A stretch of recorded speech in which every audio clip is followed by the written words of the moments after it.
Bendiciones hermanos, un saludo especial desde Roma, Italia, una vez más para continuar con nuestros estudios acerca de los mensajes a las 7 iglesias del Apocalipsis. Un saludo a todos los hermanos del Perú, de Estados Unidos y también de Argentina y otras nacionalidades que están siguiendo estas series. Vamos a concluir en realidad en esta oportunidad con la última iglesia, que es la iglesia de Laodicea. Recordemos que estas son 7 iglesias reales, iglesias que existieron en el tiempo, pero que su mensaje, el mensaje que el Señor Jesucristo transmite a ellas, es también un mensaje con aplicación muy profunda para toda iglesia de todo tiempo y también para todo creyente en el mundo en todo tiempo. Esta es la iglesia de Laodicea, que es la última mencionada. Hemos visto a lo largo de estas semanas los mensajes a 6 iglesias. 5 de ellas tienen un reporte, un informe bastante negativo. El Señor está decepcionado y está por llevarlas a juicio y les hace serias advertencias. 2 de ellas, que son las iglesias de Filadelfia y la de Esmirna, no tienen, juicios del Señor, pero particularmente esta iglesia de Laodicea está en una condición bastante mala. Hemos visto Éfeso, por ejemplo, que estaba al borde del juicio, pero que habían mantenido todavía una sana doctrina y había, un énfasis fuerte en lo que es la doctrina. Pérgamo estaba al borde del juicio porque estaba tolerando el pecado, aunque no había llegado al punto de negar la fe. La iglesia de Tiatira había bajado acuerdos con el mundo a tal punto que aún dentro de la iglesia misma se defendía este comportamiento pecaminoso, pero de alguna manera tenía algo positivo, que habían multiplicado las obras y el servicio al Señor. Sardis, por ejemplo, estaba muerta espiritualmente, pero allí todavía había una pequeña esperanza porque algunos creyentes eran genuinos. Vamos a ver qué pasa con Laodicea. Laodicea aparentemente está peor porque Cristo de ella no dice nada bueno. No dice nada bueno ni de la iglesia en general, ni de ninguna persona dentro de la iglesia. Así que esta puede considerarse bien una iglesia falsa, una iglesia de no regenerados, una iglesia de personas no redimidas. Asombrosamente, como vamos a ver, Laodicea era una iglesia bastante orgullosa, una iglesia inconversa, y el Señor a esta iglesia le dice algunas cosas que vamos a ir viendo. Escribe al ángel de la iglesia en Laodicea. Estamos en Apocalipsis capítulo 3, desde el versículo 14. He aquí el amén, el testigo fiel y verdadero, el principio de la creación de Dios, dice esto: yo conozco tus obras, que ni eres frío ni caliente. Ojalá fueses frío o caliente, pero por cuanto eres tibio y no frío ni caliente, te vomitaré de mi boca. Porque tú dices: yo soy rico y me he enriquecido y de ninguna cosa tengo necesidad, y no sabes que tú eres un desventurado, miserable, pobre, ciego y desnudo. Por tanto, yo te aconsejo que de mí compres oro refinado en fuego para que seas rico, y vestiduras blancas para vestirte y que no se descubra la vergüenza de tu desnudez, y unge tus ojos con colirio para que veas. Yo reprendo y castigo a todos los que amo. Sé pues celoso y arrepiéntete. He aquí, yo estoy a la puerta y llamo. Si alguno oye mi voz y abre la puerta, entraré a él y cenaré cenaré con él y él conmigo. Al que venciere, le daré que se siente conmigo en mi trono, así como yo he vencido y me he sentado con mi Padre en su trono. El que tiene oído, oiga lo que el Espíritu dice a las iglesias. Laodicea viene de la palabra laos, y diceans, laos quiere decir pueblo, y diceans gobernante. Por lo tanto, habla del gobierno de la iglesia por el pueblo, aunque el énfasis aquí no está en realidad en cuanto a la organización, sino a que es una iglesia liberal, como vamos a ver. Esta iglesia está ubicada más al este de todas las iglesias a las cuales se dirige el Señor. Era iglesia hermana por la cercanía de Colosas y también de Hierápolis, que eran 2 ciudades importantes también en ese tiempo. La iglesia fue fundada por Antíoco II, el sirio, que más o menos en el siglo III, en el 250 a.C., le dio el nombre de su esposa, Laodice, que al final de cuentas terminó por divorciarla, pero el nombre quedó. Se divorció de ella, pero el nombre quedó, y esta ciudad ahora se llama, después de tantos años, Eskihisar, que significa en turco la antigua fortaleza.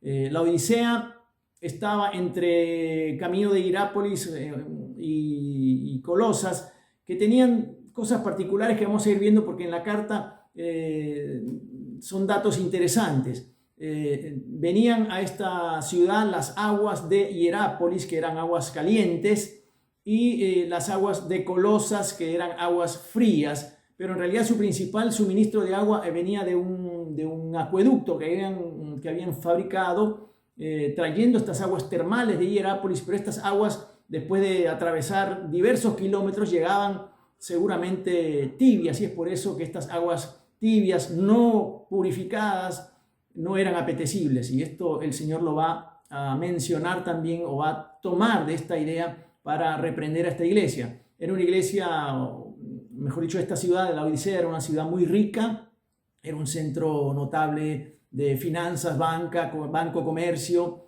era rica, tanto que después del terremoto del año 60 que había destruido esa ciudad y algunas otras de alrededor, cuando Roma quiso, digamos, brindarle su ayuda económica para reconstruir, dijeron, no necesitamos la ayuda de nadie, nosotros somos ricos, no necesitamos nada, así que reconstruyeron solos. Y este carácter, esta idiosincrasia de este pueblo, después se va a ver reflejada en lo que el Señor amonesta a esta iglesia.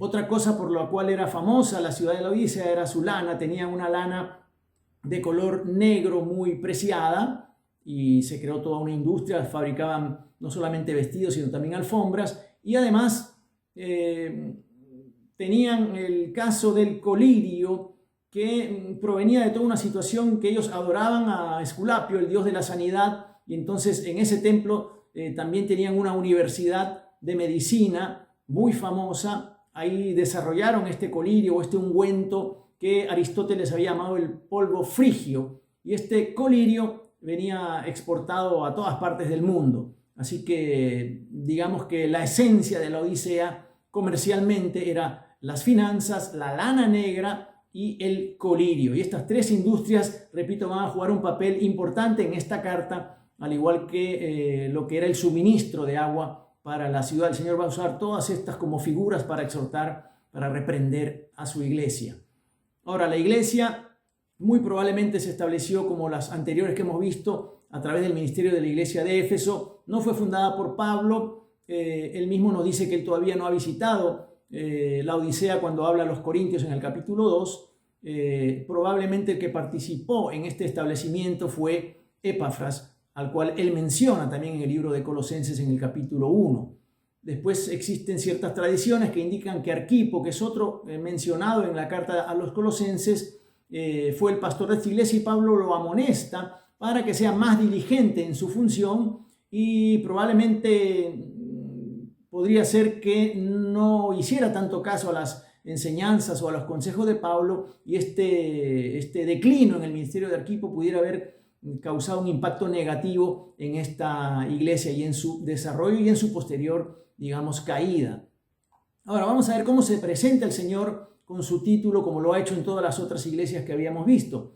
El Señor en este caso dice que es el Amén, el testigo fiel y el verdadero, el principio de la creación de Dios. Siempre Él en su presentación a las iglesias manifiesta o hace referencia a su deidad, a su identidad.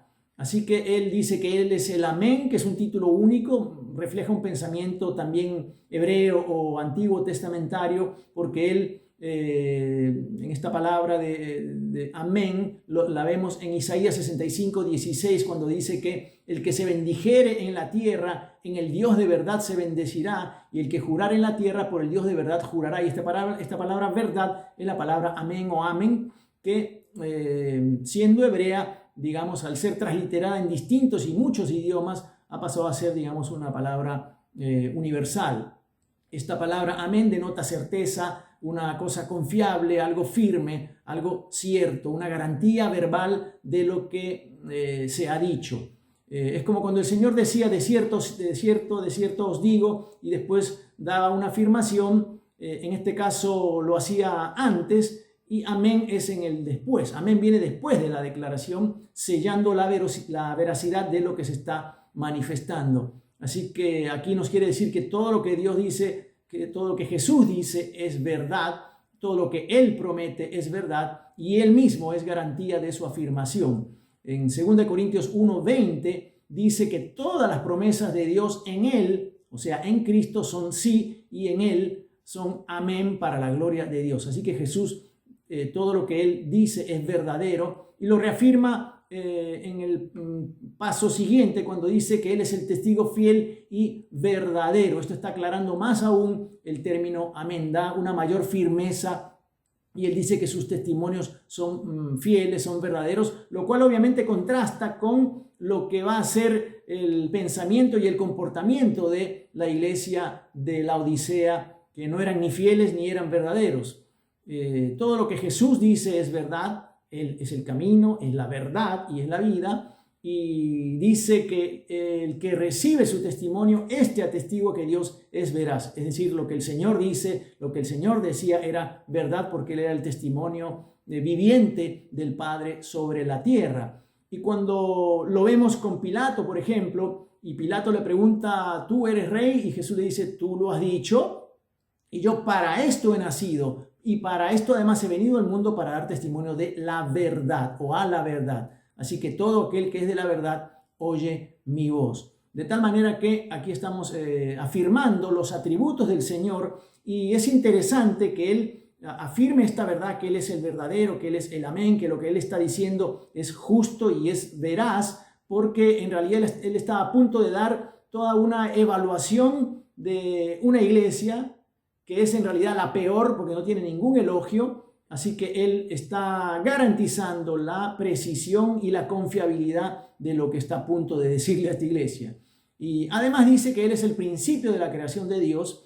La idea de esta palabra principio es la antigua palabra arjé, que quiere decir soberano, fuente o origen, y no está hablando de que Él es el primero en un orden secuencial, como dicen los que no creen en la deidad de Jesucristo. Aquí nos está enseñando que Jesús es el primer ser creado, sino que Él es el primero, Él es el soberano, es la fuente, es el origen de la creación.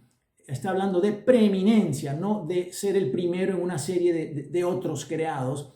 Y esto, si tienes alguna duda, esta desaparece totalmente cuando leemos Colosenses, justamente en el capítulo 1, la carta que escribió Pablo, donde dice que Él, Jesucristo, es la imagen del Dios invisible, el primogénito de toda la creación. Todo fue creado por medio de Él y para Él.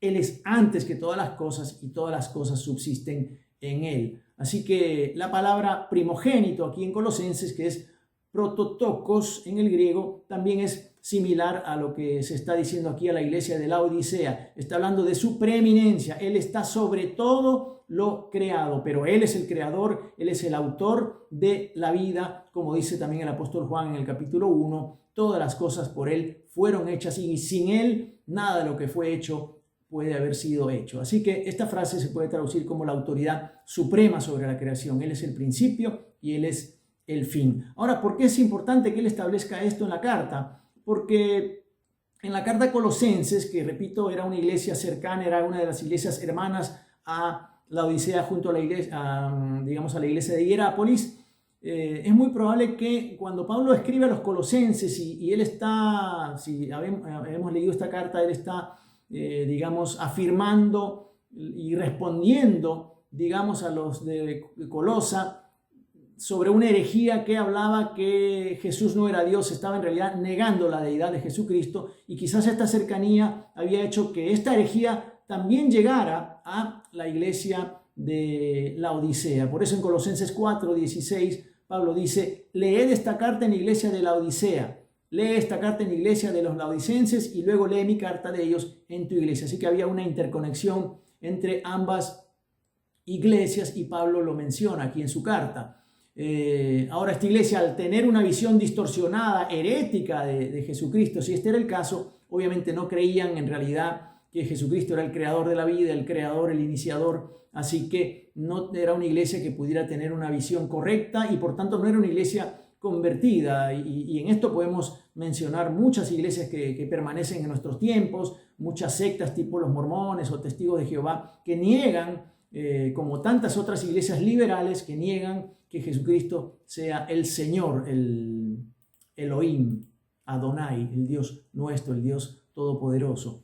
Así que mirando en este aspecto, vamos viendo que en el versículo 15, luego de mencionar y reafirmar su verdad como Dios, Él dice: yo conozco tus obras. Esto lo hemos visto en todas las otras cartas. El Señor conoce, Él es omnisciente, Él ve todas las cosas, Él conoce la mente y la escudriña, Él conoce el corazón y lo escudriña. Por tanto, esto es lo mismo con todas las iglesias y con cada uno de nosotros. Él mira lo que está en nuestro corazón y mira nuestras intenciones.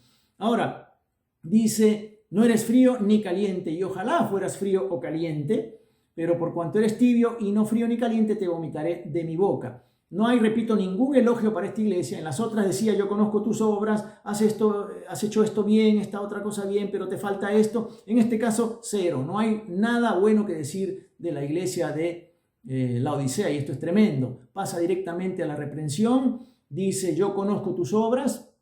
Dice: eres tibio. Esta tibieza obviamente conectaría en su mente de los creyentes o de los, digamos, profesantes de la fe en Laodicea, conectaría su mente con lo que pasaba en la ciudad, con esto del agua tibia que llegaba y que ellos bebían diariamente. Jesús le dice: de la misma manera que ustedes beben esta agua que viene de ese acueducto por tantos kilómetros y la beben con disgusto porque es agua tibia y no es ni fría ni caliente, igualmente la tibieza de ustedes muestra su indiferencia y por lo tanto, así como estas aguas a ustedes no les gusta, yo tampoco encuentro gusto en ustedes. Es una declaración fuertísima del Señor, porque es como dijera: ustedes me dan asco, me dan ganas de vomitar. Es lo que dice el Señor a esta iglesia. Terrible reprensión. Ojalá fueses frío o caliente, dice. Apunta también al aspecto de la inutilidad, ¿no?, del agua tibia. El agua caliente, estas aguas termales que venían de Hierápolis, en su origen de estos manantiales, era un agua purificada, un agua de alguna manera sanadora, termal. El agua fría de Colosa era un agua refrescante, pero el agua tibia no tiene ninguno de los dos usos, por lo tanto es inútil, como esta iglesia era inútil para el reino. Y esto es lo que está expresando también aquí el Señor. Ojalá fueran calientes o fríos, podría hacer algo, pero son inútiles para el reino de Dios. Así que esta agua que significaba, digamos, la vida espiritual de estos creyentes era repugnante para el Señor. Y las palabras entonces de este versículo deben haber impactado poderosamente a los creyentes de Laodicea.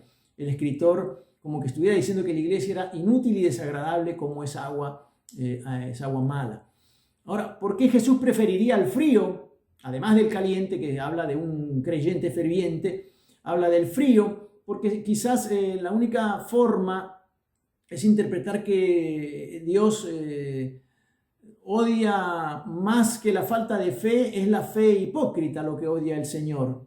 Además de la falta de fe, quizás odia esta fe hipócrita, esta fe que es profesada pero que en los hechos es negada. Y las escrituras están repletas de este tipo de mensaje, de este tema, ¿no?, de la necesidad de que el pueblo tome una decisión firme y camine sobre la base de esa decisión. Recordemos cuando Elías estaba en el Monte Carmelo y el pueblo estaba que adoraba a Baal, pero querían todavía presentarse como pueblo de Dios, y él le dice: decidan quién es Dios. Si el Señor, si Elohim es Dios, entonces adórenlo a él, y si no, adoren a Baal, pero decídanse. No puede servir a dos señores, también lo dice el Señor en el Nuevo Testamento. Así que nada más lejos de la verdad que una profesión mentirosa, una profesión vana de la fe, como parecía ser en este caso en la iglesia de Laodicea, que estaba, digamos, mostrando su condición espiritual, ¿no? Los calientes son creyentes fervientes, verdaderamente salvos. Los fríos son los que no son creyentes, pero tampoco es que pretenden ser salvos, y entonces hay una oportunidad. Por eso el Señor dice: ojalá fueras frío, porque el frío todavía tiene una oportunidad de que yo lo alcance. Pero los tibios son los que dicen que creen en Jesús, se creen ricos, se creen espirituales, se creen que tienen a Dios, pero no son verdaderos creyentes regenerados. Los publicanos y las rameras, por ejemplo, podrían considerarse como fríos. Los apóstoles, los discípulos del Señor, los que tomaban su cruz, son los calientes. Los escribas, los fariseos, los religiosos podrían considerarse como los tibios. Así que la iglesia de la Odisea nos da el ejemplo de una religión vacía. El tibio tiene lo suficiente de Dios, de Jesús, para satisfacer un deseo religioso, pero no es suficiente para alcanzar la vida eterna. Es como tener una vida de idolatría, porque la religión es una cosa que alivia la conciencia, pero no pide nada. Jesús te pide todo. Jesús dice, toma tu cruz y sígueme. Así que, más allá de inspiraciones éticas, emocionales o religiosas, o morales, la religión era absolutamente vana en el caso de los laodicenses. Hemos dicho que el nombre de la Odisea significa gobierno del pueblo. Aquí yo le doy más una interpretación de un gobierno o de una iglesia totalmente liberal, donde todo el mundo hace lo que quiere y además creen que están bien, y donde los pastores también son liberales, entonces nadie estorba a esta gente. No estamos hablando aquí de organizaciones, digamos, que tienen un tipo de estructura en la cual a veces hay votaciones para ciertas decisiones en la iglesia. Aquí de lo que está hablando es de una cosa, de un libertinaje y de, una liberalidad donde todo el mundo hace lo que quiere. Esto es lo que pasaba en la Odisea. Era una iglesia tibia, como hemos visto y estamos viendo. No había un ardor por la verdad, ni por las conversiones, ni por una vida de santidad, como el Señor había elogiado anteriormente a la iglesia de Filadelfia. Yendo adelante en el versículo 17, dice, porque tú dices, yo soy rico y me he enriquecido. Una de las cosas de estos creyentes equivocados es que están engañados y se han engañado a sí mismos. No pueden conocer su propia realidad, no están en condiciones de evaluar su propia condición espiritual. Esta iglesia era rica materialmente, pero estaba engañada. Creían que también sus riquezas eran espirituales. Tal vez no negaban la deidad de Cristo, probablemente sí, pero no estamos seguros de ello, pero tenían seguramente una especie de gnosticismo en el cual ellos se creían superiores, tenían un orgullo espiritual pensando que tenían un cierto tipo de elevación, como que su prosperidad material hacía a ellos creer que eran los bendecidos, los ungidos, los conquistadores, los campeones, ¿no? Todos estos términos que quizás para algunos son familiares, ¿no? Ellos quizás a través de sueños, visiones, ciertas cosas aparentemente espirituales les hacían pensar, además de sus riquezas, además de su prosperidad material, les hacían pensar, que eran bendecidos, pero en realidad no eran nada de ello. Más bien encajan perfectamente en Mateo 7:21, donde dice, todo el que me dice, Señor, Señor, entrará, o mejor dicho, no todo el que me dice, Señor, Señor, entrará en el reino de los cielos, sino el que hace la voluntad de mi Padre que está en los cielos. Así que su orgullo espiritual iba de la mano al orgullo material. Ellos decían, no tengo necesidad. Pero el Señor le dice que son desventurados, miserables, pobres, ciegos y desnudos. Pese a que tenían fama por su ropa fina, por su lana fina, eran desnudos. Pese a que tenían ese famoso colirio que era de exportación, en realidad eran ciegos, eran ricos materialmente, pero pobres y desventurados espiritualmente. Ahora, ¿quiénes son estas personas? Este pobre, desventurado, ciego, desnudo, miserable. Obviamente no se está refiriendo a un verdadero creyente. Aquí estamos hablando de no cristianos dentro de la iglesia. Estamos hablando de gente no regenerada dentro de la iglesia que cree que está bien y en realidad está en bancarrota espiritual. Es lo que decía Pablo también a Timoteo en 2 Timoteo 3:5, donde dice que toda esta gente tiene apariencia de piedad, pero niegan la eficacia de ella, y les dice de evitarlos además. Estamos hablando de creyentes falsos, creyentes no regenerados, a los cuales el Señor, yendo adelante, les da una exhortación. Dice, versículo 18, por lo tanto, compra de mí oro refinado, vestiduras blancas, y unge tus ojos con colirio para que veas. Esto lo entenderían muy bien los comerciantes de la ciudad que también frecuentaban la iglesia, porque esta ciudad era una ciudad de un gran comercio, y aquí lo que está hablando es de comprar. Obviamente no es una invocación a realizar obras para comprar la salvación, sino es una invitación a la salvación que se compra con humildad, con arrepentimiento y no con dinero. es como la salvación que el Señor ofrece al pueblo de Israel en Isaías 55, donde dice: compra de mí, ¿no? Venid y comprad sin dinero, sin precio, vino y leche. Ahí está hablando de la gracia que el Señor ofrece aún a los hipócritas que frecuentan la iglesia. El Señor alguna vez también dijo: ¿qué aprovechará al hombre si gana el mundo entero, si compra muchas cosas y tiene muchas posesiones, pero pierde su propia alma? Así que el Señor dice: vengan a mí y compren oro refinado en fuego. Así que esta palabra comprar es un detalle muy interesante aquí en la exhortación a esta iglesia. La verdadera vida en Cristo Jesús, que lleva la vida eterna, de alguna manera la está llevando a pensar que es a través de tres cosas. Comprar el oro refinado. Dice: compra oro refinado, porque el oro simboliza la fe genuina, como dice 1 Pedro 1:7. Dice que la fe genuina es más preciosa que el oro, al cual, aunque perecederos, se prueba con fuego. Y esta fe nuestra, dice Pedro, tiene que ser hallada en alabanza, gloria y honra cuando Cristo se manifieste. Lo que está diciendo es que esta fe nos va a dar la salveza. Así que es mejor comprar esta fe, esta salvación, mejor dicho, dije salvezza, que es una palabra en italiano, se me fue. Así que la salvación tiene que ver con la fe. Y hay que ver que Jesús está exhortando, reprendiendo a esta iglesia y diciéndole: tienes que comprar este oro que es la fe. A través de la fe, esto puede llevarnos a la vida eterna. Les dice: tomen vestiduras blancas, compren vestiduras blancas. Aquí estamos también haciendo este paralelo con lo que era la industria textil de esta lana negra que se comercializaba en la Odisea. Las vestiduras blancas hablan de la justicia. Isaías 61:10 habla de que Él nos viste con vestiduras de salvación y nos rodea con ese manto de justicia. En Apocalipsis mismo este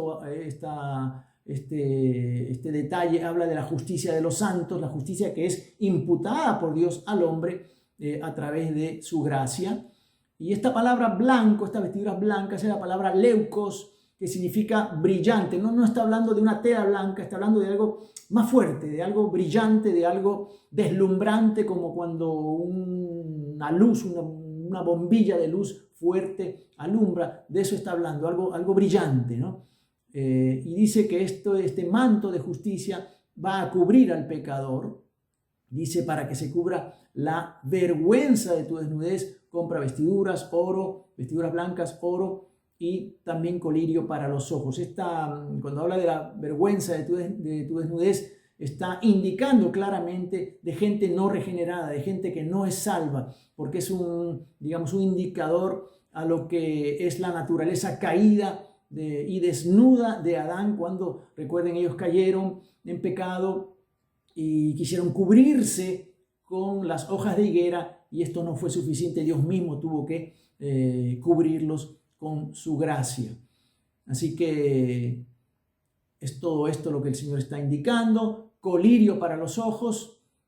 A pesar de que eran famosísimos por este colirio sanador, la iglesia de la Odisea estaba ciega espiritualmente. Y Jesús esta referencia a la ceguera la usó muchísimas veces a lo largo del Nuevo Testamento, particularmente cuando se refería al liderazgo judío. Lo vemos en Mateo, en Lucas, en Juan, específicamente en Juan 9, recuerden la historia del ciego, que el Señor sanó, el ciego de nacimiento, que después vinieron los fariseos: ¿de dónde fue? ¿Cómo te pasó esto? Y el Señor le dijo: yo he venido para que los que están ciegos vean, y los que creen que ven estén ciegos, ¿no? Y a Pablo, el Señor le dio una palabra cuando estaba hablando en el libro de los Hechos. Dijo que él había sido, cuando estaba defendiéndose, dijo que él había sido llamado para que abriera los ojos de los gentiles. Así que este término de la ceguera nos habla de la ceguera espiritual. Así que todo esto es un llamado a la salvación en esta descripción triple, ¿no? De comprar colirio, comprar vestiduras blancas y comprar oro refinado. Es un llamado a la salvación. La iglesia de la Odisea tenía religión, pero no tenía una verdadera relación con Dios. Luego en el versículo 19 dice: yo reprendo y castigo a todos los que amo, por lo tanto sé celoso y arrepiéntete. Esta afirmación quizás ha hecho pensar de que Dios está hablando a los creyentes, a los regenerados aquí, pero en realidad esta palabra disciplina o digamos castigo, el Señor la usa cuando habla en el libro de Hebreos capítulo 12, habla de que Él al que ama disciplina, castiga, pero también es una palabra que se usa para describir el castigo que viene para los incrédulos, como en 2 Timoteo 2:25, cuando Pablo habla y exhorta a su discípulo a que corrija y discipline a los que se oponen, es decir, a los que no eran creyentes. Y dice que sean celosos. Sé pues celoso y arrepiéntete. Esta palabra celoso, que obviamente es importante, y es importante porque es una palabra que viene de la misma raíz de la palabra caliente, quiere decir zelo, que es una palabra que hace referencia justamente a este calor, como cuando se hierve el agua, ¿no? Entonces le dice a esta iglesia que sea celosa y que se arrepienta. Obviamente el arrepentimiento, seguimos, digamos, martillando sobre este término, sobre esta terminología, porque es necesario para la verdadera salvación, para un verdadero evangelismo y evangelización, para un verdadero llamado a los creyentes, es necesario el arrepentimiento. Hay una nota también tierna en esta carta como en las otras. Dice que él reprende o castiga al que ama, aunque aquí la palabra es fileo, que habla de un afecto divino, pero sin relación. No es la palabra agape, es la palabra fileo, porque aunque hay un afecto divino, no han llegado a tener una relación más profunda, que es la palabra agape.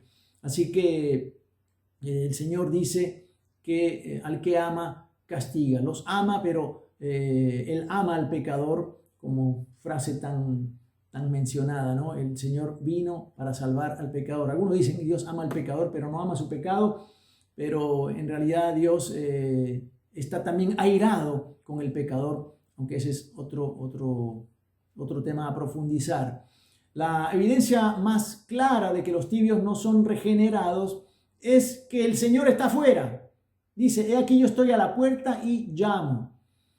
Recordemos que Mateo 18:20 dice que donde 2 o 3 estén congregados en mi nombre, yo estoy ahí en medio de ellos. Pues aquí no había ni 2, ni 3, ni 1. Aparentemente toda la iglesia reunida no juntaba a un creyente. Jesús estaba fuera de la iglesia. Así que hay una diferencia con Sardis, que aunque él la menciona muerta espiritualmente, hay algunos vivos, hay un remanente todavía. Esta iglesia, la Odisea, es una iglesia eminentemente apóstata. Ahora, hemos escuchado siempre, aún en las evangelizaciones, que Jesús llama al corazón, y parecía que aquí está tocando la puerta del corazón. Aquí está en realidad tocando la puerta de la iglesia específicamente. Él quiere entrar a la iglesia y dice: cenaré con esa persona.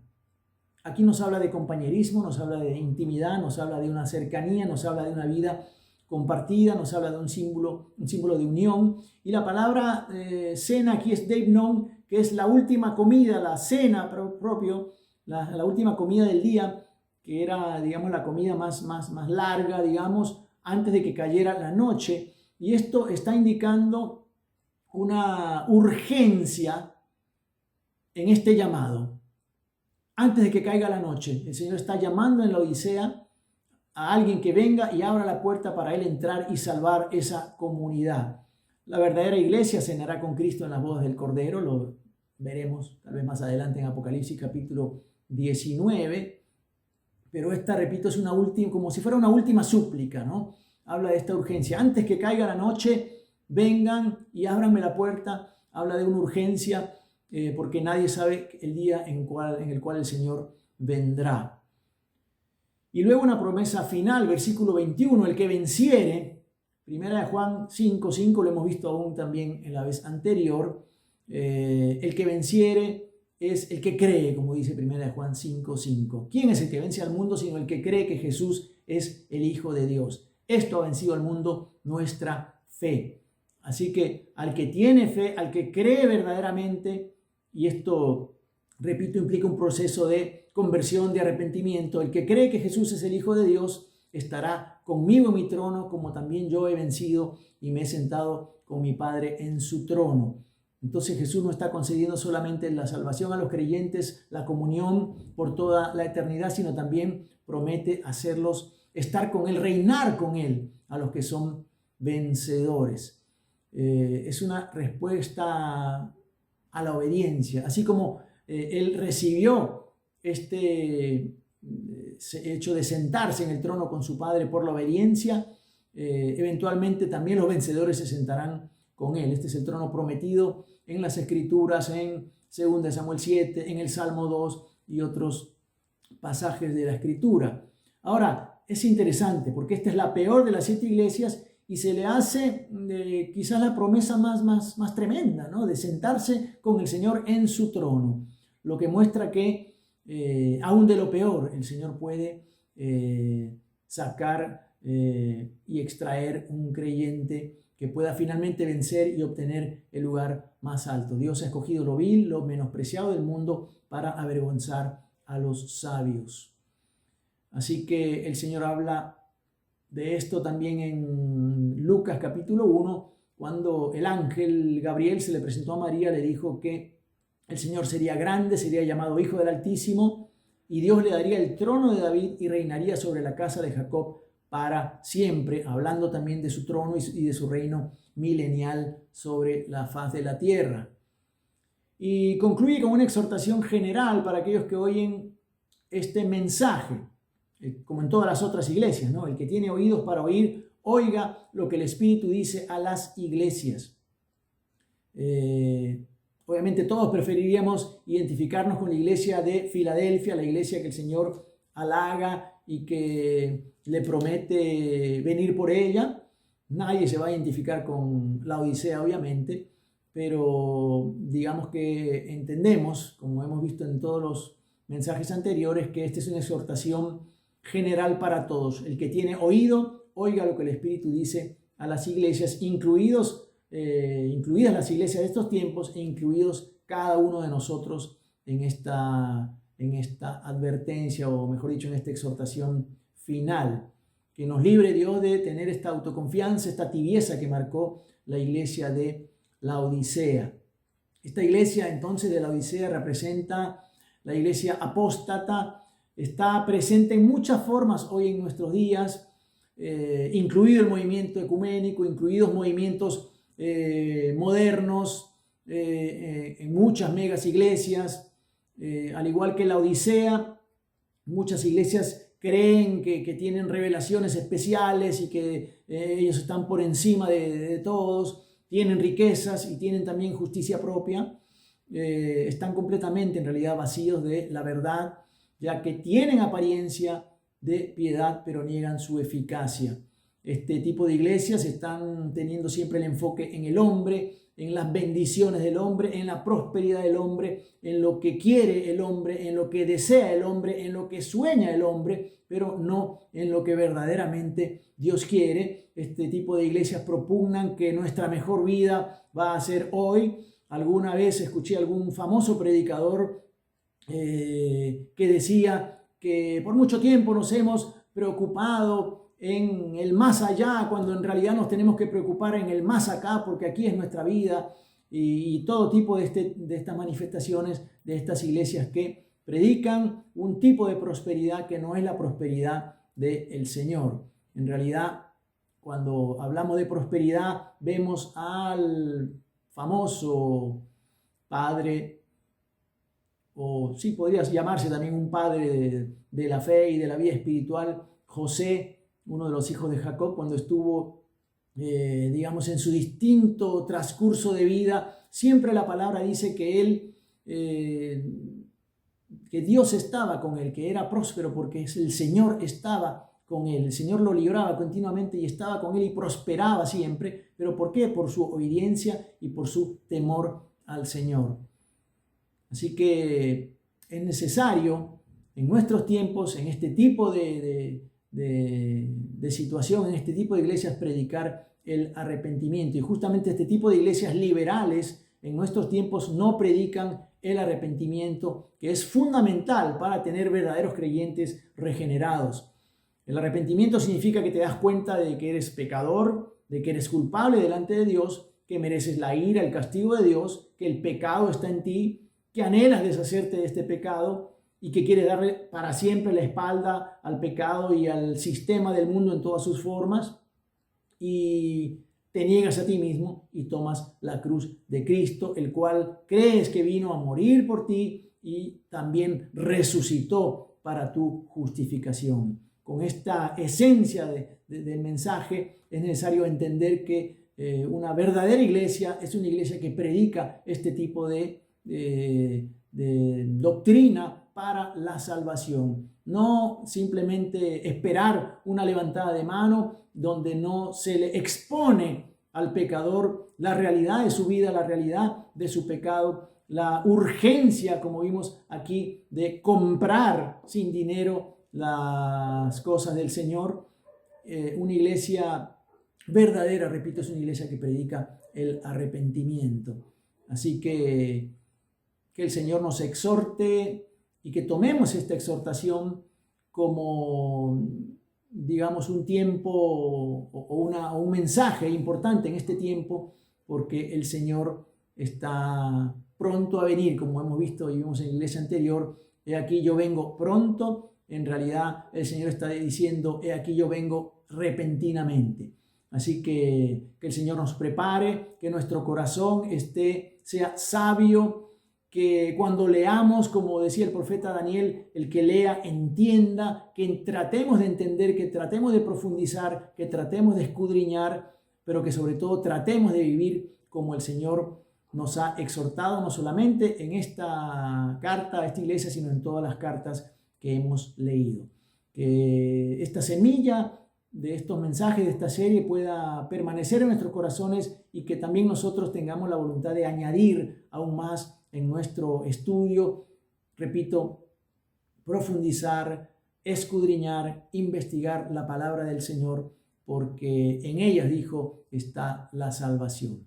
Que Dios nos guarde, que Dios nos proteja, y un saludo grande aquí desde Italia, desde Roma. Seguramente vamos a seguir en las próximas semanas con otro tipo de mensajes, con algunas otras series. Por ahora los bendigo en el nombre del Señor. Que la gracia, que la paz del Señor esté con ustedes y será hasta la próxima.